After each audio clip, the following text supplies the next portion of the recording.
Good evening সবাইকে।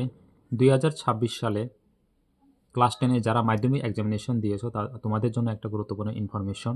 আমরা জানি যে 2026 থেকে বছরে 2বার করে মাধ্যমিক এক্সাম হবে। একবার মাধ্যমিক এক্সাম, প্রথম মাধ্যমিক যে এক্সামিনেশন এটা অলরেডি শেষ হয়ে গিয়েছে। এখন সেকেন্ড মাধ্যমিক এক্সামিনেশনটা এটা আমাদের ফর্ম ফিল আপ শুরু হয়ে গেছে অলরেডি। এটা 31 মার্চ 2026 অবধি ফর্ম ফিল আপটা চলবে।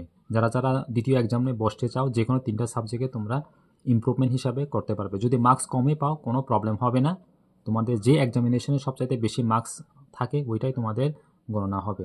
তো যারা যারা যে সাবজেক্টে খারাপ করেছো, যদি চাও যে আবার ইমপ্রুভ করতে, তাহলে সেকেন্ড এক্সামিনেশনের জন্য ফর্ম ফিল আপটা করতে পারবে 31 মার্চ 2026-এর মধ্যে। তোমাদের স্কুলে কন্ট্যাক্ট করে নেবে সিবিএসই ম্যানেজার বা স্কুলের কর্তৃপক্ষের সঙ্গে কন্ট্যাক্ট করে তোমাদের ফর্ম ফিল আপটা সেরে নিও। তুমি এক্সামিনেশনের প্রথম যে হয়েছে এটা রেজাল্ট দেবে আমাদের এপ্রিল মাসে রেজাল্টটা দিয়ে দেবে।